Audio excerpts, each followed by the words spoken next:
अस्सलाम वालेकुम dear student. आज हम मेजरमेंट चैप्टर की एग्जांपल 1.2 सॉल्व करते हैं। 1.2 एग्जांपल जो है ये कह रहा है कि if d1 plus minus del d1 is equal to 101.41 plus minus 0.05 millimetre represent the internal diameter of metallic pipe. एक मेटालिक पाइप है और इस मेटालिक पाइप की इंटरनल डियामीटर जो है वो 101.41 जमा मनफी 0.05 है। ये इसकी इंटरनल डियामीटर है 101.41 और ये 0.05 जो है this is the absolute uncertainty in this internal diameter. और दूसरा जो है वो है d2 plus minus delta d2 is equal to 102.79 plus minus 0.05 millimetre represent the external diameter.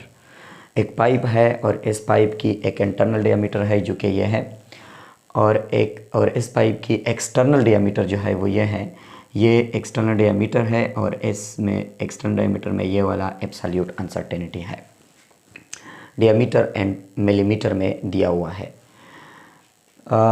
Of metal pipe then find the thickness of the metal part of the pipe including uncertainty in it. और कह रहा है कि आप इस pipe में जो metal part है मतलब मेटल से बना हुआ है, इस मेटल पार्ट की थिकनेस कितना होगा और इसमें अनसर्टेनिटी को भी फाइंड आउट कर ले। पहले हम इसकी डायग्राम बनाते हैं। डायग्राम कुछ इस तरह है कि फॉर एग्ज़ाम्पल एक पाइप है आपके पास, एक पाइप लेट सपोज एक पाइप है। पाइप कुछ इस तरह है, लेट सपोज ये एक पाइप है।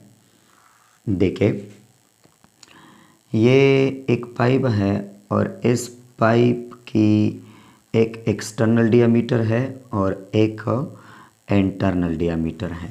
यहाँ पर आप देखें दिस इज़ द पाइप और इस पाइप की ये वाला जो है ये वाला एक्सटर्नल डियामीटर है। This is the external diameter of the pipe and this is the internal circumference of pipe and this is the internal diameter of pipe and this is the external diameter of a pipe। ये एक pipe है आपके पास। Okay अब ये जो external diameter है pipe की, external diameter of the pipe ये कितना है?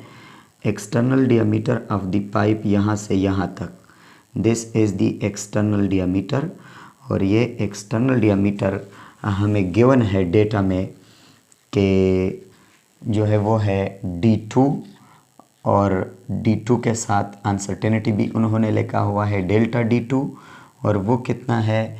वो है हमारे पास 102.79 प्लस माइनस 0.05 मिलीमीटर। ये एब्सोल्यूट अनसर्टेनिटी है। आपको कैसा पता चलेगा कि ये एब्सोल्यूट अनसर्टेनिटी है? देखिए अगर इस तरह लिखा होता कि 102.79 मिलीमीटर और प्लस माइनस 0.05 तो ये pair relative uncertainty fraction uncertainty होता क्योंकि उसकी यूनिट नहीं होती। या इस तरह लिखा होता कि प्लस माइनस 0.5 या एनी 1% तो ये परसेंटेज अनसर्टेनिटी है। परसेंटेज अनसर्टेनिटी और फ्रैक्शनल अनसर्टेनिटी की यूनिट नहीं है, इसलिए यहाँ पे हम यूनिट लिखेंगे। लेकिन यहाँ पे एज अ होल यूनिट लिखा हुआ है तो मतलब है कि इसकी यूनिट है और इसकी भी यूनिट है। तो जो अनसर्टेनिटी वो अनसर्टेनिटी जिसके यूनिट एग्जिस्ट करती है वो एब्सोल्यूट अनसर्टेनिटी कहलाता है। एब्सोल्यूट अनसर्टेनिटी की यूनिट वही यूनिट है जिस क्वांटिटी में आप एब्सोल्यूट अनसर्टेनिटी को इंडिकेट करते हो, उसी क्वांटिटी की यूनिट एब्सोल्यूट अनसर्टेनिटी की यूनिट कहलाएगी। Okay, this is the external diameter और एज वेल इसके साथ साथ उन्होंने इंटरनल डियामीटर दिया है d1 और उसके साथ उन्होंने अनसर्टेनिटी, एब्सोल्यूट अनसर्टेनिटी भी दिया हुआ है plus minus delta D1, this will be equal to 101 यानी 101.41 प्लस माइनस 0.05, ये क्या है, मिलीमीटर, ये भी मिलीमीटर में दिया हुआ है। ओके, अब ये कह रहा है कि इस मेटल पाइप की थिकनेस को मालूम कर ले अनसर्टेनिटी के साथ। इस मेटल पाइप की थिकनेस को देख ले, ये एक्सटर्नल डियामीटर हो गया और यहाँ से यहाँ तक ये वाला इंटरनल डियामीटर हो गया। ओके, और ये यहाँ से यहाँ तक या यहाँ से यहाँ तक, this is the thickness of the metallic pipe. ये थिकनेस है यहाँ से लेकर यहाँ तक, ये वाला हमारे पास क्या है, ये वाला थिकनेस है। इस थिकनेस को हम कैसे मालूम करते हैं, तो पहले हम इस तरह करते हैं कि अगर हम यहाँ पर देखें, अगर हम इस पाइप की रेडियस को मालूम कर ले, ये तो रेडियस, ये तो डियामीटर है, ये डियामीटर इक्वल है, डायग्राम में तो सही नहीं आ रहा लेकिन ये इक्वल है दोनों डियामीटर। तो ये तो डियामीटर है और यहाँ से यहाँ तक ये वाला रेडियस है, और इस तरह इस सेंटर से यहाँ तक ये दूसरा रेडियस है। ये एक्सटर्नल डियामीटर की रेडियस है और ये इंटरनल डियामीटर की रेडियस है। ओके, अब अगर हम इंटरनल डियामीटर की जो रेडियस है उसको मालूम कर ले और एक्सटर्नल डियामीटर की रेडियस को मालूम कर ले, तो अगर हम एक्सटर्नल डियामीटर के रेडियस से इंटरनल डियामीटर की रेडियस को मनफी कर ले, सब्ट्रैक्ट कर ले, तो हमें ये फासला मिल जाएगा और ये एक्चुअल क्या है, थिकनेस है। समझ गए? फिर से देखें, ये इंटरनल डियामीटर है और यहाँ से यहाँ तक ये एक्सटर्नल डियामीटर है। अब अगर हम इस रेडियस को मालूम कर ले इंटरनल डियामीटर का, और यहाँ से यहाँ तक ये रेडियस है एक्सटर्नल डियामीटर का, तो इन दो रेडियस को अगर हम आपस में मनफी कर ले तो हमें ये फासला मिल जाएगा और ये असल में थिकनेस है। तो पहले हम ये करते हैं कि इस डियामीटर से हम रेडियस को मालूम करते हैं, radius of the metallic pipe को मालूम करते हैं। तो रेडियस को मालूम करने के लिए हम R2 को पहले मालूम करते हैं। R2 क्या है? R2 एक्सटर्नल डियामीटर की रेडियस है। वो कैसे मालूम करेंगे? वो हम इस तरह मालूम करते हैं कि D2 और प्लस माइनस डेल्टा D2 और डिवाइड बाई 2 हो जाएगा। आपको पता है कि रेडियस जो है, आपको पता है कि रेडियस ये D/2 के बराबर है, इस तरह है। या D जो है, D डियामीटर, ये 2R के बराबर है।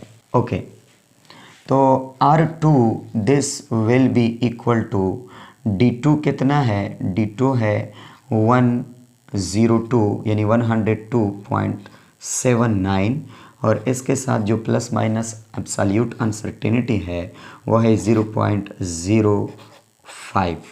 डिवाइड बाई 2 कर ले और डिवाइड बाई 2 कर ले, दोनों को 2 पर डिवाइड कर ले। ओके, अगर हम दोनों को 2 पर डिवाइड कर ले तो आपके पास जो R2 बन जाएगा वो कितना बन जाएगा? ये आ जाएगा 51.395। दिस इज़ दी R2, और इसके साथ जो अनसर्टेनिटी आ जाएगा वो 0.025 आ जाएगा, और यहाँ पे आप कर ले मिलीमीटर, यहाँ पे आप एज अ होल मिलीमीटर लेके, ये आपका हो गया रेडियस R2। अब इसी तरह हम R1 को मालूम करते हैं। तो R1 को हम कैसे मालूम करेंगे? इसी तरह हम R1 को मालूम करते हैं। R1 will be equal to internal diameter की जो रेडियाई है, this will be equal to D1 और plus minus delta D1 divide by 2। यानी अगर आप R1 को मालूम करते हैं तो डियामीटर D1 को 2 पर डिवाइड करेंगे, एज वेल आप उसके साथ जो एब्सोल्यूट अनसर्टेनिटी डेल्टा D1 है उसको भी 2 पर आप डिवाइड करेंगे, तो आपके पास आ जाएगा कि R1 this is equal to D1 कितना है? D1 है 101 यानी 101.41 plus minus 0.05 N2 millimetre divide by 2। और ये 2 हम अलग अलग लिख सकते हैं। यहाँ पर 2 इस पे डिवाइड कर ले और इस को 2 पर डिवाइड कर ले, तो आपके पास जो R1 हो जाएगा 50.705 एंड प्लस माइनस ये इसको 2 पर डिवाइड करने से 0.025 और क्या बनेगा, मिलीमीटर बन जाएगा। This is your radii number 1।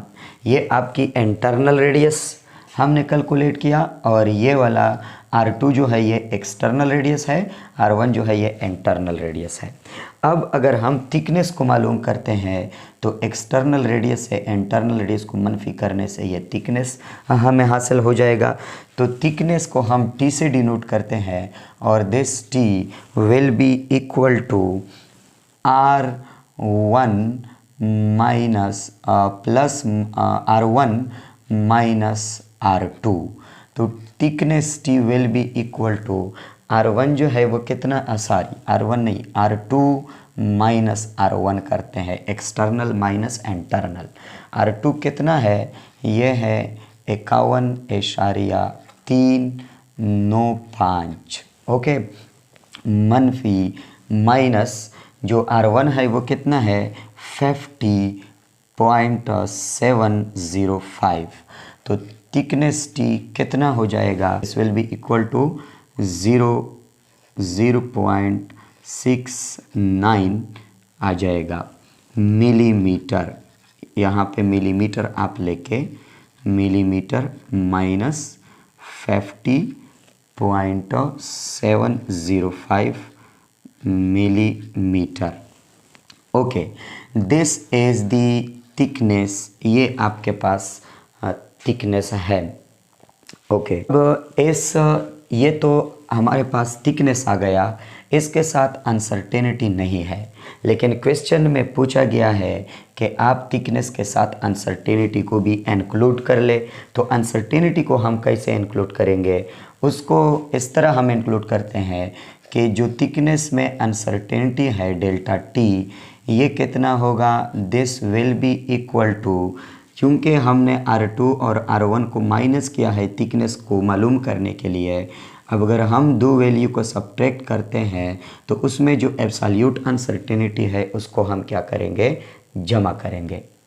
Okay, तो delta T will be equal to delta R1 और plus delta R2। Delta T this will be equal to, T तो एक्चुअल R2 माइनस R1 के बराबर है, लेकिन डेल्टा टी मतलब absolute uncertainty and thickness, this will be equal to the absolute uncertainty in R1 plus absolute uncertainty in R2। शायद आप दो क्वांटिटी को सब्ट्रैक्ट कर ले, लेकिन इसका मतलब ये नहीं है कि इसमें एब्सोल्यूट अनसर्टेनिटी जो है उसको भी सब्ट्रैक्ट कर ले। अनसर्टेनिटीज़ जो भी होता है वो हमेशा के लिए ऐड होता है, वो सब्ट्रैक्ट नहीं होता। Uncertainty are error has the additive property.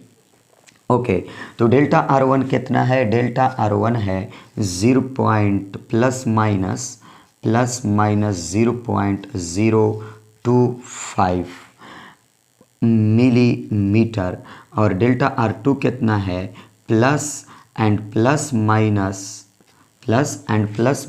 0.025 millimetre. तो डेल्टा टी जो है this will be equal to 0.05 मेरे ख्याल में आ रहा है 0.05 millimeter. This is the uncertainty, absolute uncertainty and thickness. So T will be equal to 0.69 plus minus 0.05 into millimeter.